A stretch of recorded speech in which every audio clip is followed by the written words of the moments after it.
Assalamualaikum warahmatullahi wabarakatuh.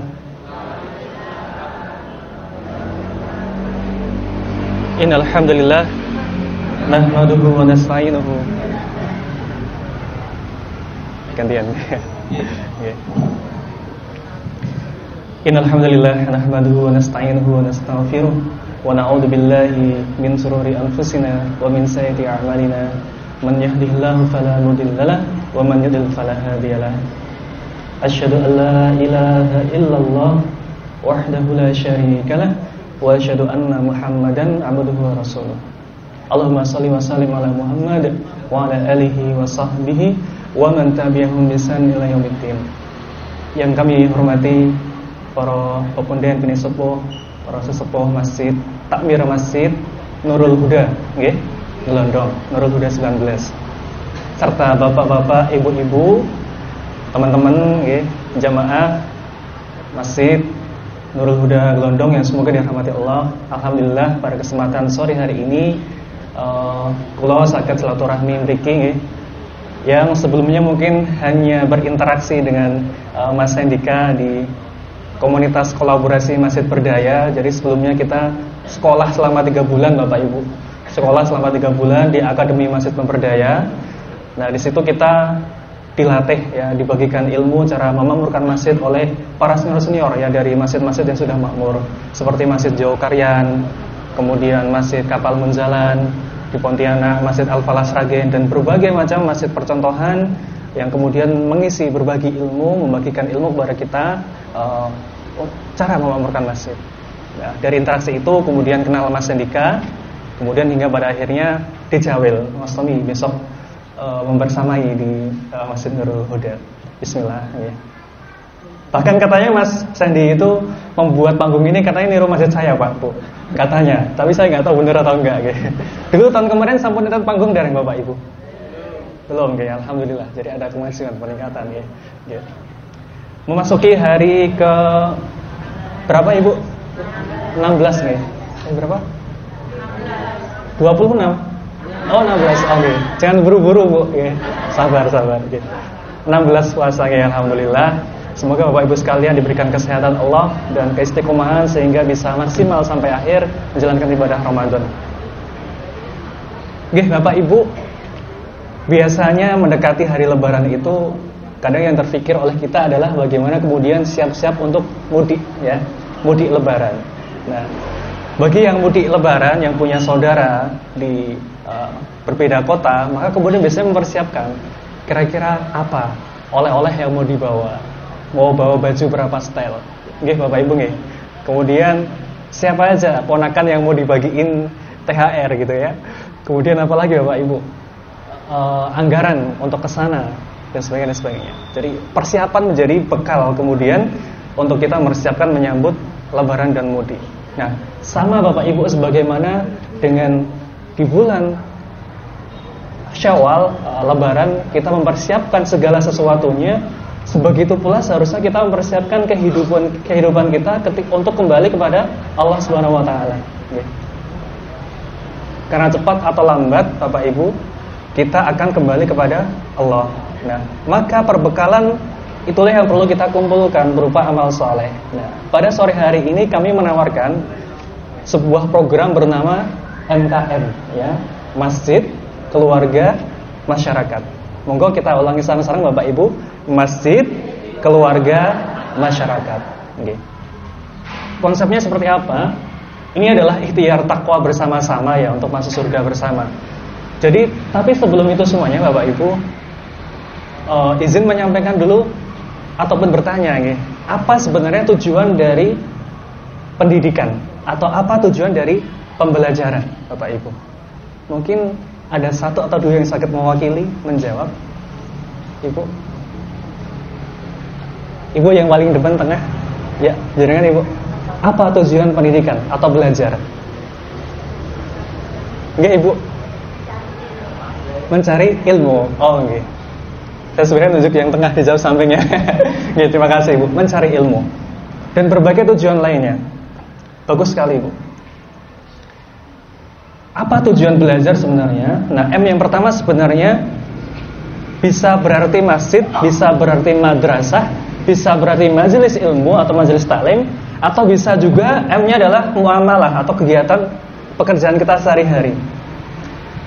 Nah, mulai hari ini Bapak Ibu, kita mengajak kepada jamaah sekalian, mari kita mengkalibrasi ataupun meluruskan niat kita, ya, meluruskan niat kita bahwasanya tujuan M yang pertama, semua kegiatan belajar kita mencari ilmu tadi itu dalam rangka apa? Dalam rangka tujuan pendidikan adalah syakhsiyah Islamiyah ini, ya. Atau artinya adalah membentuk kepribadian Islam. Dan ada sebuah penekanan Bapak Ibu yang kita harus sangat berhati-hati terkait dengan tujuan kita belajar. Okay. Ini sebagaimana hadis Rasulullah SAW riwayat Imam Ahmad, man ta'allama ilman, barang siapa menuntut ilmu yang seharusnya diharapkan untuk meraih keridhaan Allah, namun dia justru mempelajarinya hanya dalam rangka untuk mendapatkan sedikit daripada kenikmatan dunia, maka dia tidak akan mencium bau surga pada hari kiamat. Masya Allah, subhanallah. Semoga kita terhindar dari ini. Maka jika mungkin saat ini ada di antara kita yang meniatkan anak kita sekolah agar bisa dapat pekerjaan, anak kita sekolah agar bisa sukses di kemudian hari, ya, punya karir yang mentereng, punya jabatan yang wah dan sebagainya, maka kita coba perbaiki niat lagi Bapak Ibu. Tidak apa-apa kalau itu masih koma Bapak Ibu, belum selesai. Anak saya sekolah biar jadi dokter, tapi masih koma. Agar apa? Agar bisa bermanfaat untuk umat dan bisa jadi tiket masuk surganya Allah. Karena apa? Dari dia menjadi dokter, kemudian dia bisa membantu fakir miskin yang tidak punya biaya berobat, kemudian bisa berobat gratis misalkan. Dan seterusnya dan seterusnya. Maka penting untuk kita mengkalibrasi ini, ya. Nah, balik lagi. Manakala tujuan kita M yang pertama adalah dalam rangka membentuk kepribadian Islam, maka diharapkan, nah, kita punya standar atau timbangan ukuran terkait dengan baik dan benar dengan kacamata Islam. Maka sudahkah ilmu yang kita pelajari di masjid Bapak Ibu, di sekolah, ya, di tempat kita bekerja, di majelis taklim, semakin membuat kita bertakwa kepada Allah? Maka ilmu yang dipelajari dikatakan itu sebagai ilmu yang bermanfaat manakala dia mampu mendekatkan kita kepada Allah Subhanahu wa taala. Sudahkah ilmu yang kita pelajari kemudian membuat kita berpikir, bersikap, kemudian beraktivitas dengan cara Islam? Sudahkah ilmu yang kita pelajari membuat kita semakin berakhlak mulia kepada kedua orang tua kita, kepada pasangan kita, kepada anak kita, kepada tetangga, dan lain-lain? Semakin berilmu seharusnya kita semakin tawadu, semakin murah senyum, ya. Bapak yang di sana mungkin lebih bisa senyum lagi. Saya takut ya Pak lihat ke sana. Kemudian semakin berdampak di tengah-tengah masyarakat, ya, dan lain-lain. Jadi mulai hari ini Bapak Ibu, mari kita niatkan semua M yang pertama, masjid dan sebagainya tadi, dalam rangka apa? Membentuk kepribadian Islam, ya. Kemudian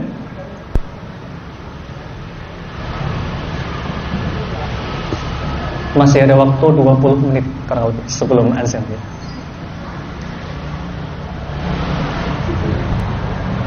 Para ulama salaf berkata, dahulu kami menuntut ilmu, ya, karena dunia, namun ia menuntun kami kepada akhirat ternyata.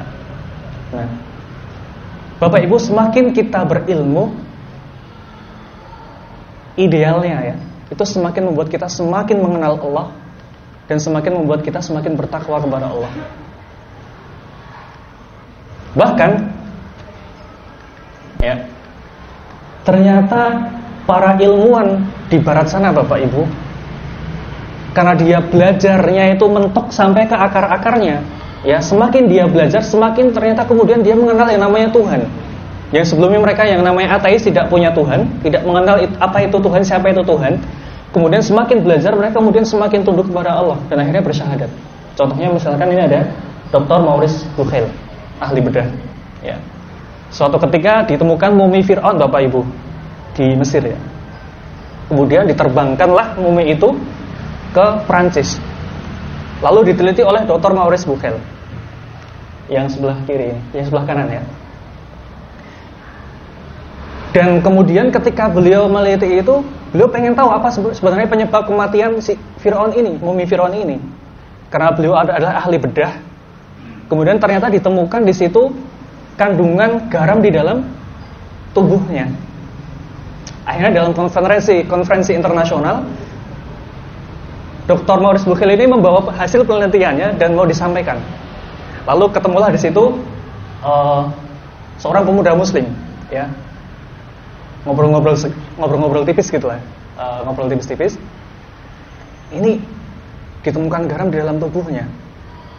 Kemungkinan besar penyebab kematian adalah dia tenggelam di dalam dasar lautan. Dan Dr. Maurice Bucaille sama sekali tidak tahu menahu terkait dengan Al-Quran. Lalu pemuda itu kemudian menjawab, itu terlalu biasa dokter. Kita sudah tahu jauh sebelum dokter meneliti. Kami sudah tahu 1400 tahun yang lalu. Jauh sebelum ada teknologi yang modern yang bisa meneliti ini semuanya. Kami sudah tahu dari Al-Quran. Dalam hati Dr. Maurice Bucaille kemudian berpikir, loh, mereka tahu dari mana ini? Sedangkan di saat itu belum ada teknologi yang modern, super canggih. Hingga kemudian akhirnya beliau membuka Al-Quran, mempelajari ternyata kisah-kisah Nabi Musa dan sebagainya, ya, diterangkan dalam Al-Quran dengan sangat gamblang, Masya Allah. Hingga akhirnya kemudian beliau bersyahadat. Dan para ilmuwan lainnya, yang tengah Dr. Keith Moore adalah ahli embriologi atau biologi. Semakin dia mempelajari biologi, semakin kemudian dia mengenal Tuhan. Sampingnya ahli fisika dan sampingnya lagi ahli matematika. Maka pertanyaannya, anak-anak kita Bapak Ibu sekolah, ya, sudahkah kemudian semakin mengenal Tuhan, semakin berakhlak mulia, semakin bertakwa kepada Allah? Jangan-jangan yang dipelajari baru kulit-kulitnya saja. Dan kata Allah dalam Quran surat Al-Fatir ayat 28, innama yakhsyallaha min ibadihi ulama. Sesungguhnya orang yang paling takut kepada aku, kata Allah, adalah ulama, orang-orang yang berilmu. Ya, kembali ke topik kita, MKM. Ya, jadi M yang pertama tadi, Bapak Ibu semuanya, mari kita niatkan semua kegiatan belajar kita dalam rangka meningkatkan ketakwaan kita kepada Allah. Ya, maka kemudian pertanyaannya, sudahkah berbeda kita sebelum dan sesudah ngaji? Ya, sudahkah kita semakin berakhlak mulia? Nah, terutama nanti di bawah, ketika kita mengisi diri kita dengan ilmu dan sebagainya, maka kemudian yang kedua adalah K, keluarga. Kita bawa ilmu dan semua perubahan dalam diri kita, ya, untuk memuliakan keluarga kita. Jadikan keluarga kita sebagai nasabah VVIP, very very important person Bapak Ibu. Orang yang paling penting untuk kita muliakan. Keluarga adalah orang yang paling berhak dan pertama kali merasakan dampak buah manisnya pertumbuhan diri kita Bapak Ibu. Kita semakin berilmu, kita semakin karirnya semakin melejit, semakin kemudian membuat keluarga kita merasakan manfaatnya, ya. Maka kemudian keluarga ini menjadi tempat kita mengamalkan ilmu yang kita pelajari, menjadi laboratorium kita yang ataupun tempat kecil kita untuk mengamalkan ilmu, hingga kemudian ilmu itu kita bawa lagi, kita tumbuhkan di masyarakat untuk kemudian kita membawa manfaat nanti kemudian.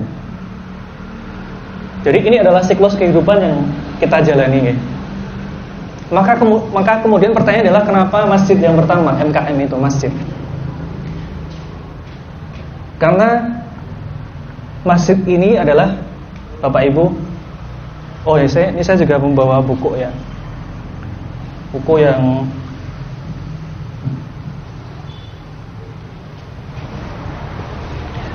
menjadi referensi kami di Akademi Masjid Pemberda, ya, Bapak Ibu. Yang pertama di sini adalah Manifesto Masjid Nabi, ditulis oleh Kiai Jazir Masjid Jokaryan. Bahwasanya beliau punya ide Bapak Ibu, masjid sebagai pusat kesejahteraan rakyat. Nanti kita akan sedikit bahas saja di akhir. Kemudian yang kedua di sini ada buku 3 Hari Membangun Masjid karya Ustadz Nanang, ya, real masjid yang ada di Ring Road Utara. Kemudian di sini ada Strategi Memakmurkan Masjid karya Kiai Kusnadi Ihwani, Masjid Al-Falah Sragen. Nah, tahun 1950 Bapak Ibu, Insinyur Soekarno mendirikan masjid yang bernama Masjid Syuhada yang ada di Kota Baru Bapak Ibu. Ini menjadi filosofi bahwasanya sesungguhnya hidup kita ini awal mula untuk kemudian kita meraih yang namanya kebahagiaan dibutuhkan yang namanya perjuangan. Maka syuhada adalah sebutan untuk orang-orang yang mati syahid Bapak Ibu. Sama dengan Ramadan kita berjuang beramal soleh. Kemudian tidak berhenti di situ, kemudian Soekarno mendirikan masjid yang kedua kemudian, yaitu Masjid Istiqlal di Jakarta, yang artinya adalah kemerdekaan. Setelah syuhada, kemudian meraih kemerdekaan, kemenangan di bulan Ramadan. Kemenangan adalah di bulan Idul Fitri, ya, bulan Syawal, 1 Syawal.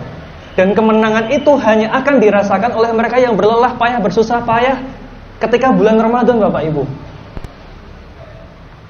Kata teman-teman itu, ketika Ramadan tidak maksimal, biasanya mereka ada merasakan semacam kekosongan atau rasanya hambar Idul Fitri itu Bapak Ibu, karena merasa kurang beramal. Maka kemenangan hanya dirasakan oleh mereka yang beramal sungguh-sungguh, yang menanam amal kebaikan yang banyak di bulan Ramadan. Lalu berlanjut. Kemudian Soekarno mendirikan lagi masjid yang ketiga, yaitu Masjid Baitur Rahman yang ada di depan Istana Negara.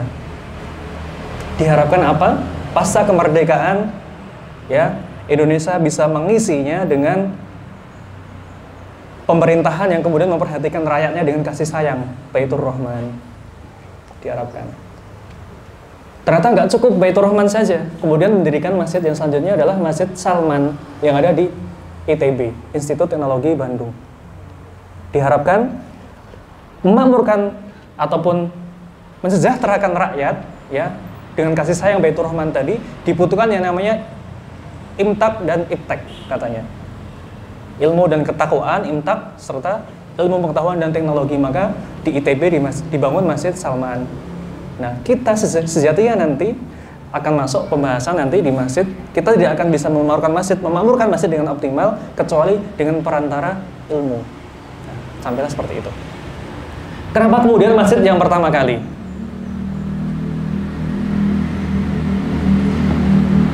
Ya, Bapak Ibu sekalian, kita mengajak, mari kita sama-sama menautkan hati kita ke masjid. Dimanapun kita berada setelah Ramadan ini, mari kita Ramadankan bulan-bulan di luar Ramadan kita, dan menjadikan masjid sebagai rumah tempat kita merindukan untuk bersujud kepada Allah. Kenapa? Dalam sebuah hadis riwayat Bukhari dan Muslim, atau hadis yang derajat yang paling tinggi Bapak Ibu, muttafaqun alaih, disebutkan ada 7 golongan di hari kiamat nanti, 7 ya, yang akan mendapatkan naungan Allah di saat tidak ada naungan apapun di hari itu, di mana matahari didekatkan. Kata ulama ada yang mengatakan ada yang sedekat 1 mil katanya. Bayangkan Bapak Ibu. Dan mungkin kita nggak bisa membayangkan bagaimana ketika matahari didekatkan 1 mil, ya, maka kemudian di situ manusia ada yang berkeringat sampai dengan sampai ke mata kaki, ya, tergantung dengan keimanannya. Kemudian sampai pusarnya, sampai tenggelam tubuhnya karena saking ketakutan dan kepanasan saat itu. Padahal kata para ilmuwan, seandainya matahari itu didekatkan, misalkan, ya, berapa ratus kilometer saja, maka dunia akan binasa Bapak Ibu, saking panasnya. Dan ketika matahari dijauhkan sedikit saja, kata para ilmuwan, maka bumi ini akan kedinginan, akan binasa juga karena kurang hangat. Ini matahari didekatkan sangat dekat Bapak Ibu. Dan ada 2 di antara 7 yang saya akan bacakan, golongan yang akan dinaungi oleh Allah di yaumil akhir nanti. Yang pertama adalah syabun nasya'a bi ibadatillah. Seorang anak muda yang tumbuh dalam ketaatan kepada Allah. Ini anak-anak muda bisa mengambil peran ini. Bagi yang pernah muda, kita bisa merasakan atau bisa mengejar yang kedua, yaitu rajulun qalbuhu mu'allakun fil masajid. Seorang yang hatinya senantiasa terpaut, terikat pada masjid Bapak Ibu. Dimanapun aktivitas kita, ketika kita mendengar azan, kemudian bismillah mampir masjid dulu. Hati kita merindukan masjid dan kita ingin ketemu Allah lagi, kita merindukan azan. Nah, itu masjid, ya. Kemudian, nah tadi masjid titik 0 km peradaban tadi, ya. Dan ternyata, nah di buku ini tadi Bapak Ibu, 3 hari membangun masjid, ternyata ada 17 fungsi masjid Bapak Ibu di zaman Rasulullah. Dzulkarnain Kiai Jazir menyampaikan, kalau kalian mau memakmurkan masjid, jangan tiru masjid Dzulkarnain. Nanti kalian akan sesat gitu katanya. Tapi tirulah Rasulullah bagaimana cara memakmurkan masjid. Nah, di sini ada 17 aktivitas di masjid yang seringkali kita hanya melaksanakan satu dari 17 itu Bapak Ibu. Yaitu adalah masjid sebagai tempat sujud. Atau mungkin 2, masjid sebagai tempat majelis ilmu. Adapun 15 lainnya belum Bapak Ibu. Membahas politik, membahas isu-isu kesejahteraan rakyat, bagaimana kemajuan, bagaimana keadilan dibahas di situ, bagaimana kemudian ekonomi dibahas di situ, bagaimana kemudian kesehatan dibahas di situ, dan sebagainya. Maka kemudian dari masjidlah lahir universitas atau kampus pertama di dunia Bapak Ibu, yang bernama University of Qarawiyyin di Maroko di tahun 795 Masehi atau tahun 800-an Masehi Bapak Ibu. Dan Barat belum ada kampus saat itu. Ternyata kampus pertama lahir dari masjid. Ya. Di masjid dibahas ilmu militer, di masjid dibahas kemudian ilmu kedokteran dan sebagainya. Maka apakah terbayang sebelumnya Masjid Nurul Huda Gelondong ini akan membuat pelatihan-pelatihan untuk anak muda, pelatihan bisnis misalkan. Pelatihannya di masjid misalkan. Ya. Di teras ini dan sebagainya, pelatihan-pelatihan. Nah, dan saat itu Barat belum punya kampus. Kampus Barat yang pertama itu baru muncul di tahun 1000-an Masehi Bapak Ibu. Di Italia namanya kampus Bologna, Inggris. Ternyata telat. Masih ada 7 menit. Oke, lanjut. Kedua adalah keluarga. Masjid sebagai tempat kita mencari ilmu, menumbuhkan diri, mengisi diri kita, lalu kemudian ilmu itu berbuah. Lalu biarkan semerbak wangi dari buah dan bunga harum itu dirasakan oleh keluarga kita yang pertama kali. Maka kata Rasulullah, khairukum li ahli wa ana khairukum li ahli. Sebaik-baik kalian adalah yang paling baik kepada keluarganya Bapak Ibu. Maka PR kita pertama kali, tugas, langsung kita amalkan setelah ini.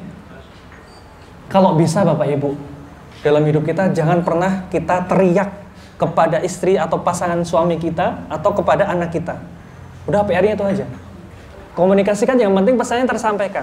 Tidak harus dengan teriak-teriak dan merasa kita paling powerful, ya. Itu. Maka tugas di keluarga kita, ya, adalah 4 Bapak Ibu. PR kita adalah mencari ilmu, bagaimana ilmu ini kemudian mengantarkan kita menjadi hamba Allah yang kemudian mengenal wajib yang mana, yang sunnah yang mana, yang haram yang mana. Itu PR kita sebagai hamba Allah. Ini muhasabah harian kita ya. Sudahkah kita sebagai hamba Allah melaksanakan kewajiban-kewajiban kita? Lalu yang kedua, sebagai anak, sudahkah kita melaksanakan tugas kita sebagai anak memuliakan orang tua kita sebagaimana mestinya?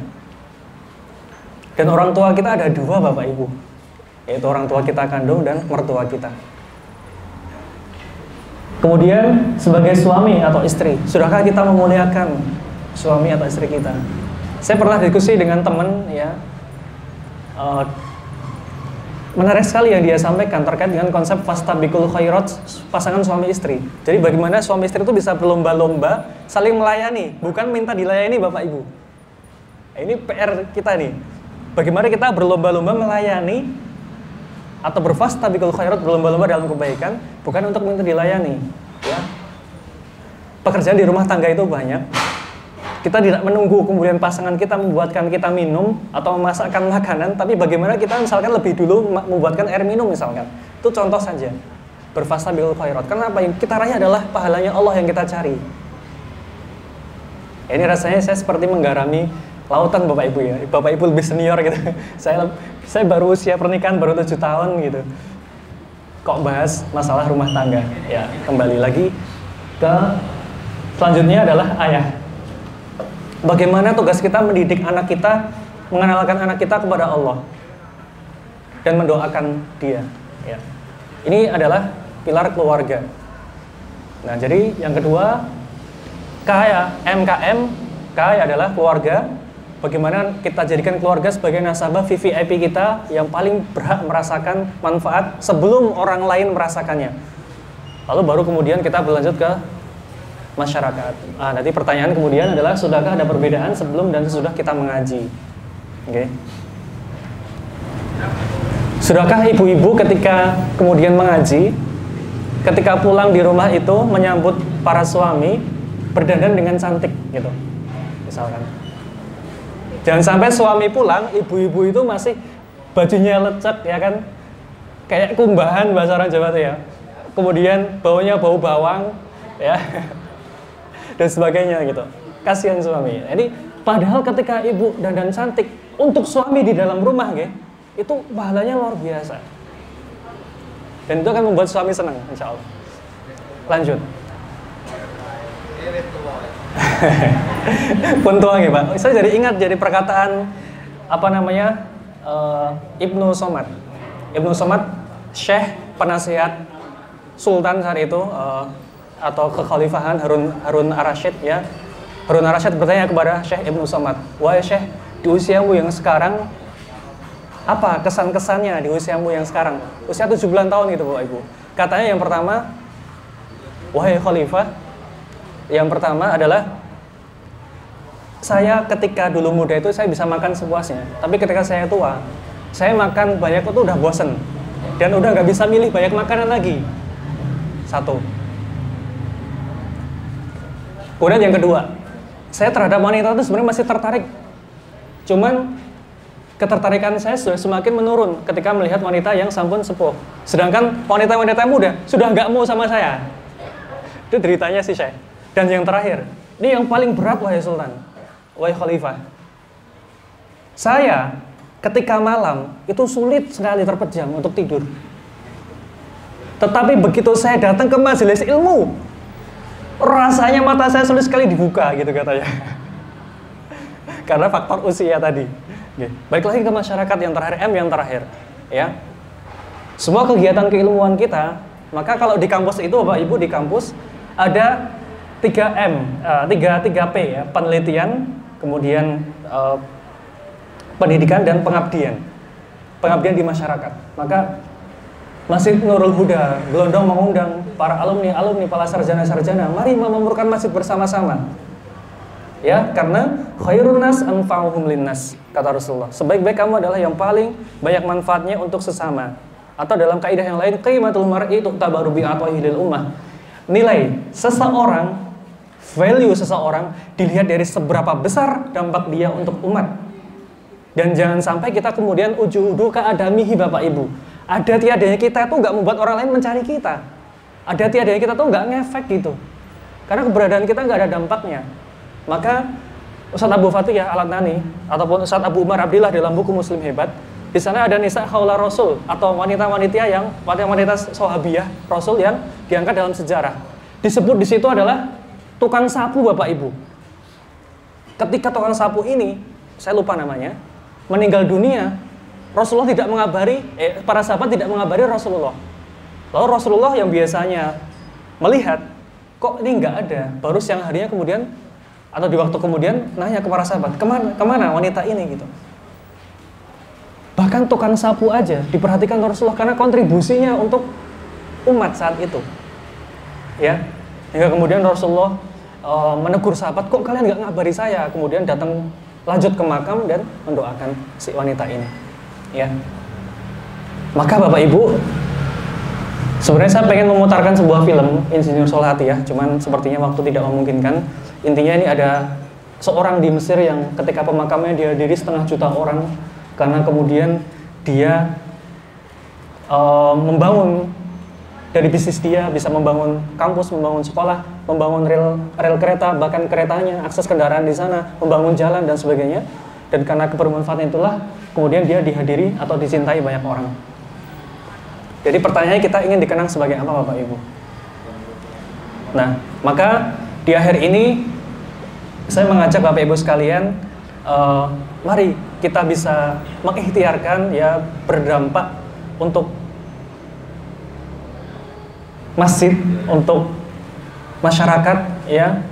Setiap kita pasti punya potensi ini. Kalau kita bisa berdampak dari sisi harta, kita keluarkan harta untuk kebermanfaatan. Kalau kita nggak punya harta, ya kita bisa berbagi ilmu atau keterampilan. Kalau kita nggak punya keterampilan, kita bisa berbagi tenaga atau waktu. Ketika misalkan Mas Andika dan para takmir Masjid Nurul Huda membagikan poster pengajian, kita bagikan Bapak Ibu ke story WA kita misalkan, yang punya HP nggih, ya ke grup-grup WA. Kita bagikan. Hanya dengan gerak jari kita dapat pahala Bapak Ibu. Masjid Nurul Huda Gelondong misalkan sedang apa? Yang mau dibangun yang terbaru Mas? Ada berapa? Renovasi nggih? Renovasi misalkan mau membangun hotel di lantai ketiga masjid misalkan. Biar kayak Jokarean Bapak Ibu ya, punya hotel. Ya. Kita bagikan itu Bapak Ibu posternya agar apa? Orang lain ikut, ketika orang lain ikut beramal, bersedekah di situ, maka mengalirlah pahala untuk kita juga Bapak Ibu. Kalau kita nggak punya HP misalkan, kita masih punya tangan untuk diangkat dan lisan untuk berdoa Bapak Ibu, kita doakan saja, banyak-banyak berdoa. Sehingga apa? Dengan berdirinya Masjid Nurul Huda setelah renovasi, berkat doa kita nggak tahu doa siapa yang paling mustajab loh Bapak Ibu, maka akan mengalir pula pahala untuk kita. Dan saya yakin yang terakhir ini semua orang bisa untuk mendoakan. Kita doakan Masjid Nurul Huda ya semakin barokah, pengurusnya istiqomah, program-programnya berdampak dan seterusnya. Dan itu yang saya lakukan Bapak Ibu di Masjid Al-Mu'minun ya. Saya tidak punya apa-apa Bapak Ibu, harta saya nggak punya, tetapi saya bisa sedekah dalam waktu 19 bulan 200 juta Bapak Ibu. Dari mana? Saya ngajak orang Bapak Ibu. Masjid Al-Mu'minun memberikan yang namanya Baitul Mal atau rumah harta. Kita lembagakan, kita resmikan. Kemudian saya nggak punya apa-apa, tapi saya bisa mengajak 197 orang terlibat dalam program kemasjidan. Kemudian menyalurkan 7.265 porsi nasi. Kemudian menyalurkan 6.000 atau 6 ton beras kurang lebih. Dengan 10.200 penerima manfaat. Saya punya tenaga, saya punya waktu, dan sedikit ilmu, bismillah saya sedekahkan untuk masjid gitu. Nah, maka siapapun kita insya Allah bisa berdampak dan bisa berperan. Minimal kita angkat tangan kita untuk kita doakan para pengurus masjid, para takmir Masjid Nurul Huda, semoga istiqomah, semoga diberkahi Allah Ta'ala. Itu insya Allah mengalir pahala untuk kita juga Bapak Ibu. Okay.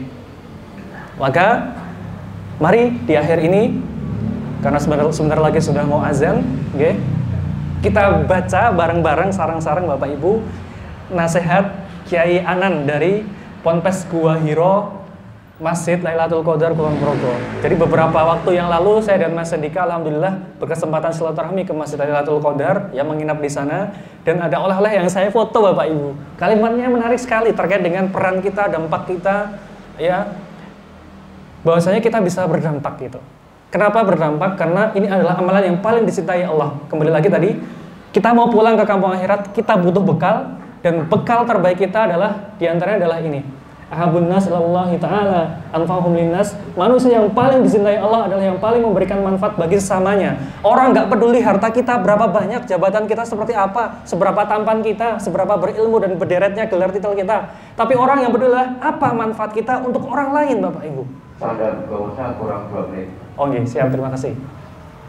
Jadi Allah paling mencintai orang yang membuat muslim yang lain bahagia, yang mengangkat kesusahan orang lain, yang membayarkan utang-utangnya. Nah ini Bapak Ibu, ada yang membayarin utang saya.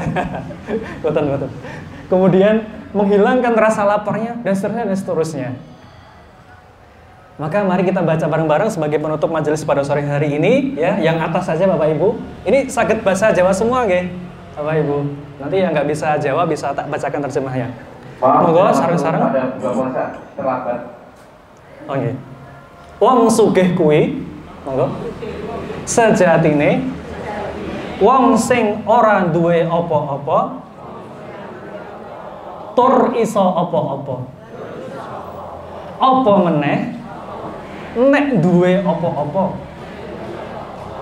Sakwalike wong melarat kuwi sejatine wong sing duwe apa-apa tur ora iso apa-apa. Apa meneh nek orang duwe apa-apa? Ambiar. Oke, silakan buka dulu Bapak Ibu. Boleh minum dulu Mas Eni sebelum kita tutup. Oh, udah dulu. Oke. Jadi saya tutup dulu ya. Sebelumnya, orang kaya itu sejatinya adalah orang yang dia punya apa-apa tapi nggak bisa berbuat banyak untuk orang lain Bapak Ibu. Dan sebaliknya orang yang kaya itu walaupun dia nggak punya apa-apa tapi dia bisa berbuat banyak. Apalagi kalau dia punya apa-apa. Sekian nahtatim bilhamdallah dan doa kafaratul majelis. Alhamdulillahirabbil alamin. Subhanakallahumma bihamdika asyhadu alla ilaha illa anta astaghfiruka wa atubu ilaik. Langsung dipimpin berdoa. Mari kita berdoa. Zahabad dhama'u wa badalatil uruqu wa thabadal ajru insyaallah. Assalamualaikum warahmatullahi wabarakatuh.